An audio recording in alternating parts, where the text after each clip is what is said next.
Welcome back to the deep dive. We sift through the sources so you don't have to, giving you that complete honest briefing on some of the world's most fascinating places and topics. And today, we're heading south. Way south. Yeah, deep into this massive, vibrant country that just screams spectacle, sound, nature. Yeah. Brazil. Right. And, when you think Brazil, the first image that probably pops into your head is Christ the Redeemer, right? Those arms open wide over Rio. Totally. That, or maybe carnival, beaches, samba. Exactly. It's this picture of, constant sunshine, music, this incredible joy for life. There's even a word for it, Alegria. That's the fantasy, the Technicolor dream version. And it's a powerful image, no doubt. But looking through our sources for this deep dive, it became really clear really fast that dream, it's only telling maybe half the story. So our mission today is to give you the full picture, the unvarnished truth.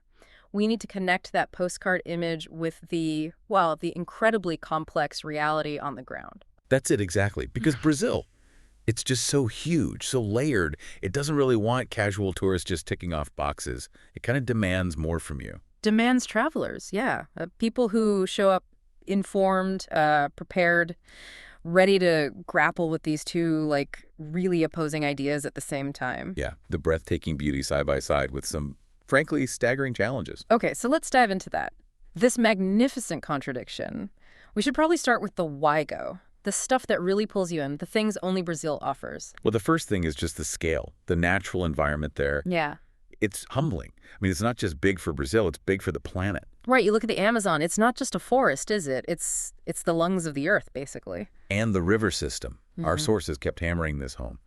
The Amazon basin holds about 1/5, 20% of all the world's fresh water. Wow. Just trying to wrap your head around that scale, the size of the river, the sheer biodiversity. It really changes what you think of when you hear natural wonder. And it's not just the Amazon. Then you've got the Pantanal further southwest. Which often gets overlooked, yeah, but for wildlife, maybe even better than the Amazon in some ways. It's the world's largest tropical wetland. So what makes it so special for wildlife? It's this incredible flood cycle. Huge areas go underwater for 6 months, and then when the waters recede, all the animals get concentrated in these pockets. Right. Easier to find, easier to see. Oh, okay. So it's not just a swamp. It's like this pulsing, living system. Exactly. And the sources say it's probably the best place on Earth to see big mammals. Capybaras everywhere, giant river otters, and jaguars. Jaguars hunting caimans specifically. I saw that mentioned. That's pretty intense. Yeah, like proper apex predator stuff. Yeah. Really raw nature. Very difficult to see that kind of interaction elsewhere. And then further south again, you hit Iguazufalls. Oh, man, Iguazu. Okay. The stats are just ridiculous. It's a system, right?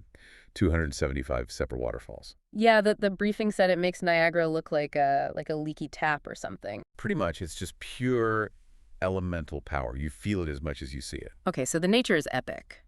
But the other huge draw is the culture, right? This mix. Absolutely. And it's crucial. The sources stress, it's not a melting pot where everything just blends together into one beige thing. It's a fusion. Distinct ingredients coming together. So you've got the Portuguese colonial layer. Yeah, the history, the language, the architecture in places. Yeah. Then you've got the really ancient, deep roots of the indigenous peoples. And then, critically, the influence of Africa. Yeah. The rhythms, the resilience. Brought over through the absolute tragedy of the slave trade, yeah. But that resilience, that spirit, that's where you get this concept of Alegria. Right. You mentioned that earlier. It's not just happiness, is it? No, not at all. Translating it as just happiness totally misses the point. It's fiercer than that. It's defiant. It's finding joy and community despite hardship, despite struggle. It's turning a simple get-together into a party, facing tough times with a shrug and maybe a samba beat. That's a great way to put it, yeah. It's that ability to create celebration out of almost nothing. That's Alegria. Okay. Powerful stuff. But, and this is the big but the sources kept emphasizing, we have to talk about the flip side, the necessary warning. This is where you need that brutal honesty. Yeah. And the first, most unavoidable thing, especially in the cities, is the immense inequality. It's just right there in your face. It's not hidden away. The sources described it vividly. You can be standing on the balcony of a luxury hotel looking at this amazing view, and right there on the same hillside is a favela. These huge, densely packed communities, often clinging to the slopes, sometimes without reliable running water, sanitation, basic services, while literally right next door you have extreme wealth. And this isn't an accident of planning, is it? It's often dictated by the landscape itself. Everyone wants the view, the breeze. Exactly. And You can't ignore it. You can't romanticize it either. It's absolutely essential to understanding urban Brazil. And this massive gap inevitably fuels the crime factor. hmm This is the part that needs a real, practical reality check. Street crime, pickpocketing, muggings it is a risk, especially in the big tourist hubs, Rio, São Paulo. The aim here isn't to scare people off, right? It's about being prepared. Exactly. Pragmatic preparation. And the sources offered some specific nuances. It's not just be aware. Right. They mentioned that muggings are often quick, transactional. The aim is valuable. It's not usually violence, but speed is key. So the advice is concrete. Don't flash expensive phones. Better yet, maybe carry a cheaper backup phone for maps and stuff. Keep only a little cash easily accessible. Leave the fancy watch, the jewelry, all of it, at home or in the hotel safe. And the absolute rule, if you are confronted. Instant compliance. Hand it over. Nothing is worth risking your safety. The difficult part is the mental load, knowing you need that vigilance pretty much all the time in certain areas. Okay. Then there's the environmental threat. We talked about the Amazon's beauty, but it's under attack. Catastrophic is the word used. Deforestation is rampant, driven by illegal logging, mining, cattle ranching, soy farming. It's devastating. But travelers can play a role here, can't they? Yes, absolutely. This is where conscious travel choices matter. By deliberately choosing reputable, sustainable eco-lodges, especially ones run by or employing local communities. You're basically voting with your wallet. You're showing that the standing forest, the living ecosystem, has real economic value, more value alive than cut down. Exactly. It's a small part, but it contributes to a different economic model for the region. And finally, under challenges, the sheer logistics. This country is enormous. Colossal. The source comparison was London to Baghdad. That's the kind of distance you're covering north to south. Which means internal flights aren't really optional if you want to see different regions. They're a necessity. Yeah, you have to budget significant time and money for flying domestically. Airlines like LATAM, GOL, Azul, they're the main players. And then there's the language barrier. It's Portuguese, not Spanish. Yep. And outside of the big international hotels and maybe some very touristy spots, English is really not widely spoken. So, phrasebook, language app, absolutely essential. Definitely. And pack your patience, too. The source is also warned about, let's say, bureaucratic hurdles. Things can be slow. Getting a SIM card, dealing with official stuff, it can take time and persistence. Brazil rewards patience. Okay, so to really get under the skin of Brazil, you have to understand where it came from, the history, because today's culture is just so directly shaped by it. And it seems to boil down to gold and tragedy. That's a stark way to put it, but yeah, pretty accurate. It kicks off around $1,500 Pedro Alvarez Cabral arrives for Portugal. But initially, they weren't that interested. Why not? New land, surely. Their main focus was the spice trade in Asia. That was the big money spinner. This new land seemed okay, but not amazing. The only thing they immediately saw value in exporting was this specific tree. The pau-brasil, Brazil wood. Exactly. It had this really dense wood, good for building, but crucially, it produced this deep red dye, highly valuable in Europe at the time. So the country is literally named after a tree they logged for its color. Pretty much. Brazil. Named after Brazil wood. That was the main export for a while. Until the gold. Ah, yes, the gold. Late 17th century, everything changes.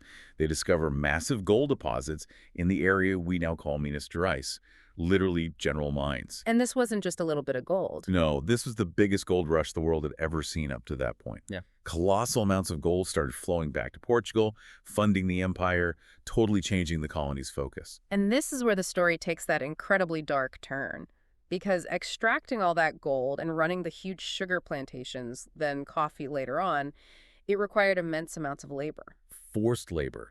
This is when Brazil becomes the single largest destination in the entire transatlantic slave trade. The numbers are just mind-boggling. Our sources put it at over $4.81 million enslaved Africans forcibly brought to Brazil. Yeah. Think about that. Nearly 10 times the number brought to what became the United States. Yeah. This isn't some minor historical detail. It is the absolute foundation of modern Brazil. The culture, the demographics, the social structure, it all stems from this. But what's so powerful, and what the sources really highlighted, is how that horrific experience wasn't just endured, it was transformed. The resilience created these incredibly vibrant cultural forms. Absolutely. It wasn't just about survival. It was about creating meaning, community, identity within that oppression. The music, the food, the religions that emerged, They are Brazilian culture today. Well, like capoeira, people know it as this cool acrobatic martial art. But it started as self-defense disguised as dance. Enslaved people couldn't openly practice fighting, so they wove it into music, into rhythmic movements. It's this incredible symbol of resistance and cultural ingenuity. And religion too, candomblé. Yeah, this amazing Afro-Brazilian religion. It survived and thrived in some ways by syncretism mapping the African deities, the Orixás, onto Catholic saints. So they could continue their spiritual practices under the radar of the Catholic Church and the slave owners. Exactly. It's incredibly complex and deep. And if you want to feel this history most intensely, you go to Salvador in Bahia. It's considered the Afro-Brazilian heartland. The whole city feels like a living museum to this history. Kind of, yeah. You've got these beautiful Portuguese colonial buildings, but the energy inside and around them, the music you hear spilling out, the food, the religious ceremonies, it's profoundly African in its roots. Samba, capoeira circles, the smell of acarajé frying, it's all there. And you mentioned food. Feijoada comes from this history too. Definitely. Using the less desirable cuts of pork, slow cooking them with black beans, turning scraps into something incredibly rich and soulful, that resourcefulness is key. Okay, speaking of places to experience, let's talk icons. Rio. We know Christ the Redeemer and Sugarloaf Mountain, but the real insight is when to go, right? Timing is everything in Rio, especially for these spots. For Christ the Redeemer, go early, like obsessively early. Get that very first cog train up Corcovado Mountain around 8 a.m. Yeah, first one up. For two reasons. Beat the massive tour bus crowds that arrive mid-morning, and crucially, beat the heat haze. Later in the day, especially in summer, the view can get really hazy, less sharp. Makes sense. And for Sugarloaf, the other iconic pick. Opposite strategy. Go late afternoon, take the cable car up. It's actually 2 stages, and aim to be at the top for sunset. Watching the sun go down over the city, Copacabana, Ipanema, the bay, that sounds like the postcard shot. It is the cinematic Rio moment, unforgettable. But there's an insider tip. Okay. What's the pro move? If you want that perfect photo, the one that gets both Christ and Sugarloaf in the same epic panorama, you need to go to Morante Dona Marta. Morante Dona Marta, okay. There's another viewpoint, slightly lower down, less crowded usually, but it gives you that perfect composition. Photographers love it. Good tip. Okay, next icon, Iguazufalls. The sources basically said this place ruins all other waterfalls for you. Huh. Yeah, pretty much. It resets your scale. Yeah. And the absolute essential advice is you must see both sides, the Brazilian side and the Argentinian side. They offer different experiences. Totally different. The Brazilian side gives you the big picture. The massive sweeping panoramic vista. You see the whole system, all 275 falls stretching out. It's about the grandeur, the scale. Nope. And the Argentinian side. That's where you get in it. They have this amazing network of metal catwalks built out over the water, over the falls themselves. You walk right out over the edge. Including the Devil's Throat, Garganta do Diabo. Oh, yeah. You stand right on a platform overlooking this insane chasm where a huge amount of the river just plunges down. The noise, the spray. Yeah. You are in the power of the water. You'll get absolutely drenched. It's exhilarating. Sounds intense. Worth doing both then. Non-negotiable if you've traveled all that way. Yeah. And if time is short or you want that bird's eye view and you have the budget, there's the helicopter option from the Brazilian side. Right. Gives you the geological context, sees how the river system works. Quick, but pricey. Exactly. An option to consider. Okay, finally, the Amazon. Yeah. Huge, mysterious. Lots of people fly into Manaus. Yeah, the big city gateway. But the crucial advice here, really stressed in the sources, is avoid the day trips from Manaus. Why is that? Seems convenient. It's too superficial. You won't really experience the rainforest. You'll see a bit of river, maybe a staged jungle walk. It's tourism, not immersion. So what's the alternative? You have to commit. You need a minimum 3-night stay, ideally longer, at a proper remote jungle lodge. One that's deep in the forest, only reachable by boat. Yes, that's key. Getting away from the city's edge. These lodges work with expert local guides, often from indigenous communities, who really know the forest. And staying multiple nights lets you experience the different rhythms, day versus night. Exactly. The crazy heat and light of midday, the sounds changing at dusk, and then the unbelievable symphony of the jungle at night. Insects, frogs, monkeys, things you just don't hear during the day. You need that time, that immersion, that distance from civilization to even begin to appreciate the Amazon's true depth and biodiversity. A day trip just scratches the surface. Okay, so beyond the big 3, Rio, Iguazu, Amazon, these other places maybe require a bit more effort to get to, but the payoff is, well, pretty magical. Places that step off the main tourist circuit. The hidden gems, yeah. The first one sounds completely unreal. Lansai Marahenses National Park. What even is this place? It's genuinely one of the most surreal landscapes on Earth. Imagine endless, rolling dunes of pure white sand, like the Sahara, but dazzlingly white. Okay, sand dunes. Got it. But here's the twist. Because of the unique climate there, after the rainy season, so roughly between June and September, the valleys between these massive dunes fill up with rainwater. Fill up how? They become these crystal clear freshwater lagoons, pools of water in stunning shades of deep blue, emerald green, turquoise, just sitting there amongst the white sand. Wow, so you can hike across these white dunes and then just jump into a perfectly clear lagoon. Exactly. It's this incredible temporary landscape. You have to get the timing right, go when the lagoons are full after the rains. It's just breathtaking. Yeah. Very few international tourists make it there, but it's unforgettable. Amazing. Okay, next one sounds different, more cultural. Inhotim, near Belo Horizonte. Yeah, Inhotim is. It's hard to categorize. It's this incredible blend of world-class contemporary art and stunning botanical gardens. The massive outdoor art museum meets tropical paradise. So not just paintings in a building. Oh, not at all. It's one of the biggest open-air contemporary art collections in the world, but the art is completely integrated into the landscape. Huge installations, some in purpose-built pavilions dotted throughout these vast, gorgeous gardens. How does that work? You basically wander. You might walk through dense, tropical foliage for 15 minutes listening to birdsong, and then suddenly you encounter this mind-blowing piece by someone like Yayoi Kusama or Olafur Eliasson.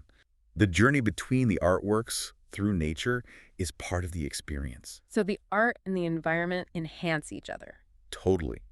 It forces you to engage with art in a different way, spatially, physically, connecting it to the Brazilian landscape. It's unique, sublime, really. Okay, and for something completely different, a break from the intensity. Parity. Ah, Parati, pronounced Parachi, yes. Yeah. This is your slice of coastal calm. If the energy of Rio or São Paulo starts to feel like too much, Parati is the antidote. What's it like? It's a beautifully preserved Portuguese colonial town right on the coast. Cobblestone streets like proper uneven, historic cobblestones, colorful buildings, a really relaxed vibe. Sounds charming. It is. And the streets near the harbor actually flood slightly at high tide, which creates these amazing reflections. It's a great base for taking boat trips out to nearby islands and beaches. Stunningly beautiful, clear water. Then in the evenings, just wander the historic center, find some great food, listen to live music, maybe some foro. It's a lovely counterpoint to the big city buzz. Perfect. Okay, let's get practical. We know where we might want to go. Now, how do we actually do it? Transport, money, food. Right. The nuts and bolts. Yeah. Entry points and transportation. Big international airports are São Paulo, GRU, and Rio, GIG, mostly. And we already established internal flights are pretty much essential for long distances. Yep. LATAM, GOL, Azul. Book them in advance. Seriously. Prices can shoot up for last-minute bookings. It'll save you a lot of money and hassle. But for shorter regional trips, like Rio to Parati, for example. The long-distance buses are actually excellent. Really modern, comfortable, air-conditioned coaches, often reclining seats, sometimes even wifey. They're reliable, affordable, and way less stressful than flying for those shorter hops. Highly recommended. Good to know. What about getting around within cities? Taxis. The advice is pretty clear. Use ride-sharing apps. Uber is there, but the local app 99, often just called Novnave, is huge. Why prefer those over taxis? Often more cars available, sometimes better prices with 99. But crucially, it's seen as safer. The trip is tracked, the price is agreed up front, no language barrier needed for haggling fares. It's just the standard way locals get around now in big cities. Much easier. And in Rio specifically, the metro got a good mention. Yeah, the Rio Metro is surprisingly good. Clean, efficient, feels safe. Great for connecting the main tourist zones, Copacabana, Ipanema, Central, Lapa. Definitely use it. Okay. Money talk. Big country, potentially big costs. Or can you do it cheaply? It's actually pretty flexible. Brazil caters to all budgets. We could break it down into rough daily tiers in US dollars. Let's hear it. Budget traveler first. Backpacking style. You can totally do Brazil on a budget. Think $40 to $60 USD per day. Stay in hostels. There's a great network. And eat the local prato feito or PF. That's the plate of the day thing. Rice, beans, some meat, salad. Exactly. It's filling. It's everywhere. And it usually costs around $5 to $7. Super affordable way to eat well. Okay. Mid-range. Comfortable, but not extravagant. This is probably the sweet spot for many. Budget around $100 to $180 USD per day. That gets you a nice 3-star hotel or a charming local guest house, pousada. You can afford those internal flights, maybe some guided tours. And food. You can eat really well at per kilo restaurants. These are brilliant buffet style, but you pay by the weight of your plate. Huge variety, great quality, lets you sample tons of different dishes without breaking the bank. Love those. Okay, and luxury traveler. Sky's the limit, really. $400 plus USD per day easily. Think staying at the iconic Belmont Copacabana Palace in Rio, hiring private guides and drivers, maybe that helicopter tour over Iguazu, fine dining at places like DOM in São Paulo. Brazil does high-end luxury very well, too. Right. So, options for everyone. Now, we cannot talk about Brazil without talking properly about the food. We mentioned feijoada. What else is absolutely essential? 5 non-negotiables. Okay, number 1 has to be feijoada. Yes, the national dish, that rich, slow-cooked black bean and pork stew, traditionally Saturday lunch. Served with all the sides. Rice, greens, couve, orange slices, and farofa. Absolutely. That toasted cassava flour, farofa, is key for texture. It's a heavy, soulful meal. You'll probably need a nap afterwards. Number 2. Churrasco, Brazilian barbecue. Specifically, the rodizio experience at a churrascaria. That's the all-you-can-eat meat fest where waiters bring skewers to your table. Exactly. They just keep coming, slicing off perfectly grilled meat. Picanha, the rump cap, is the star right onto your plate until you physically signal stop. It's a carnivore's dream. The quality of the meat and the grilling is usually superb. Okay, number 3, something smaller. Pão de queijo. Little balls of cheesy bread. Addictive. Warm, slightly chewy, savory. Perfect with coffee any time of day. And they're made with tapioca flour, right? So gluten-free. Yep. Naturally gluten-free. You find them everywhere. From bakeries to snack bars.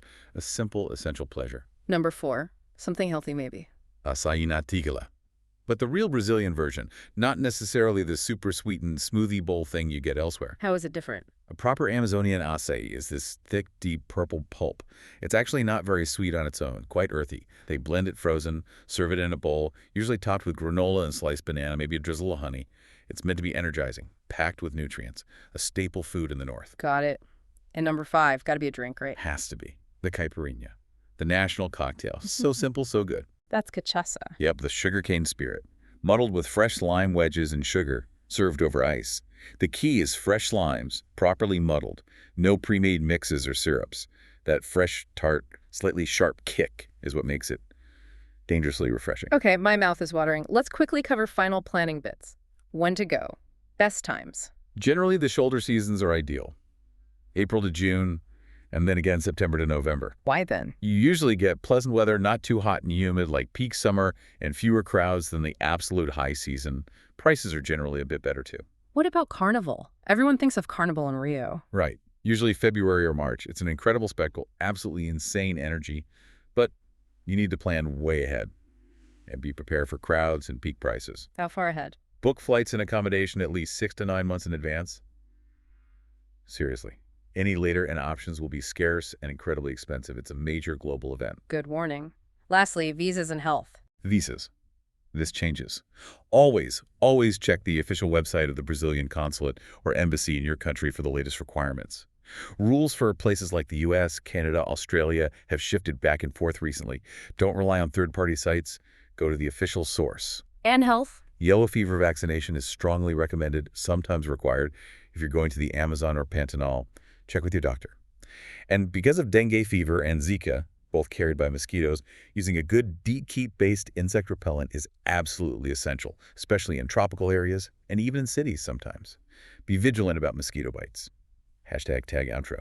Okay, wow. We've covered a huge amount of ground. From the Amazon scale to Salvador's history, the practicalities of per kilo restaurants and ride-sharing apps.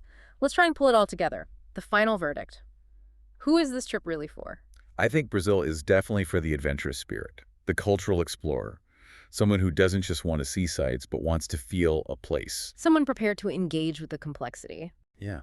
Someone who wants that raw power of nature at Iguazu, wants to understand the deep history pulsing through Salvador, and is ready to navigate the energy of Rio. It's for someone who finds travel rewarding, because it's challenging sometimes, not just in spite of it. And crucially, someone with, as you said earlier, an open heart, able to hold both truths, the stunning beauty and the stark inequality, sometimes in the same view. Exactly. You need that resilience, that willingness to see the whole picture.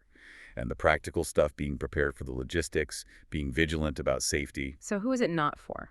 Well, the sources suggested it's probably not the best choice for a very first international trip. It can be overwhelming. Yeah, maybe ease in somewhere else first. Possibly. And it's definitely not for someone looking for a perfectly smooth, predictable, sanitized vacation. Like a resort where everything is handled and wrapped up neatly. Brazil isn't neat. It demands your attention, your engagement. So final thoughts, Brazil isn't just a place to tick off a list. No way. It gets into your skin. It's an experience. It's this incredible symphony, Yeah. sometimes chaotic, sometimes loud, sometimes dissonant, Yeah. but punctuated by these moments of just breathtaking beauty and real, genuine human warmth. So our final provocation for you, the listener, building on all this. Don't just go to Brazil to see it. Go to Brazil to feel it. It's not a spectator sport. It's a rhythm. You have to find that beat, the pulse of the samba drum, the energy in the street, the quiet hum of the rainforest. And if you find that rhythm, If you let yourself connect with it, that rhythm will stay with you long after you've unpacked your bags and gone back home. It changes you a little bit.